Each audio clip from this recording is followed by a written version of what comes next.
বন্ধুরা তোমরা কেমন আছো? আমি ভালো আছি। প্রত্যেক দিনের মতো আবার একটা ব্লগ নিয়ে চলে এসেছি। আজকে একটা রেসিপি নিয়ে এসেছি। রেসিপিটা মাছের, তো চিলি ফিশ সবার বাড়িতেই হয়। তো আমি কিভাবে চিলি ফিশ বানাই সেই রেসিপিটা শেয়ার করছি। আমার হাজব্যান্ড বাজার থেকে ভেটকি মাছের ফিলে কিনে নিয়ে এসে, তো অনেক দিন ধরে বলছিল যে চিলি ফিশ বানাতে। তো চিলি ফিশটা ধুয়ে নিয়ে নিয়েছি। ভিনিগার আর সোয়া সস নিয়েছি, ডার্ক সোয়া সস, আদা রসুন পেস্ট আর কাঁচা লঙ্কা বাটা নিয়ে আমি নুন দিয়ে ভালো করে, আর একটা ডিম, দুবার আমি নুন দিয়েছি, নুনটা ঢুকতে হবে ভালোভাবে, তা একটা ডিম দিয়ে দিয়েছি। আর একটু ছিটাফোটা কর্নফ্লাওয়ার, বেশি কর্নফ্লাওয়ার দিই না, নাহলে বোম হয়ে যায়। তো আমি ছিটাফোটা কর্নফ্লাওয়ার দিয়ে ভালো করে মেখে প্রায় আধা ঘন্টা 1 ঘন্টার মধ্যে ম্যারিনেট করে নিয়েছি। এবার কড়াতে সাদা তেল দিয়েছি, আর সবজির জন্য লাগে পেঁয়াজ গোট গোট, আর ক্যাপসিকাম আর টমেটো দিচ্ছি, আর লাগছে পেঁয়াজটা, স্প্রিং অনিয়ন পেঁয়াজটা। এবার তেল গরম হলে মাছগুলো আমি যেগুলো ম্যারিনেট করে রেখেছিলাম সেই মাছগুলো আমি কড়াতে ছেড়ে দিয়েছি একটা একটা করে।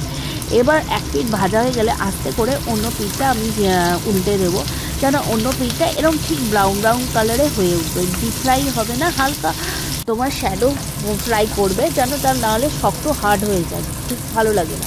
এবার আমি টিস্যু পেপারের মধ্যে প্লেটে ফিশগুলো তুলে নিচ্ছি, ভাজাগুলো, যেন তেলটা টেনে যায়, নাহলে তেল চপচপ করবে, ঠিক টেস্ট লাগবে না খেতে।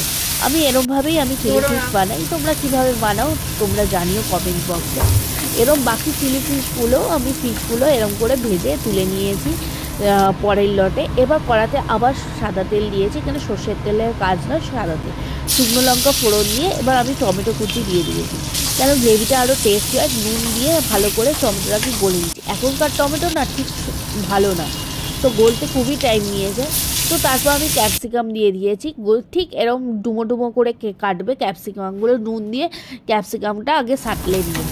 ক্যাপসিকাম আর পেঁয়াজ একসাথে দেবে না, তাহলে ঠিক পেঁয়াজটা গলে যায়। এরপরে ক্যাপসিকাম গলে এলে পেঁয়াজটা দেবে, পেঁয়াজটা দিয়ে এবার ভালো করে ভাজবে। এবার তারপরে একটু চিনি দিয়ে দিয়েছি, নুন চিনিটা ব্যালেন্স হওয়ার জন্য। চিনি দিয়ে ভালো করে ক্যাপসিকাম আর পেঁয়াজটা নিয়ে নিয়েছি। এবার আদা রসুন পেস্ট আর কাঁচা লঙ্কা বাটা আর ব্ল্যাক পেপার, গোলমরিচ গুঁড়ো দিয়েছি, দিয়ে ভালো করে কষে নিয়েছি। এবার আমি দিচ্ছি টমেটো কেচাপ। টমেটো কেচাপটা একটু বেশি লাগবে যেহেতু টমেটো দিয়েছি। এবার দিয়েছি গার্লিক চিলি সস, এর ফ্লেভারটা দিলে, সসটা দিলে ভাল লাগে।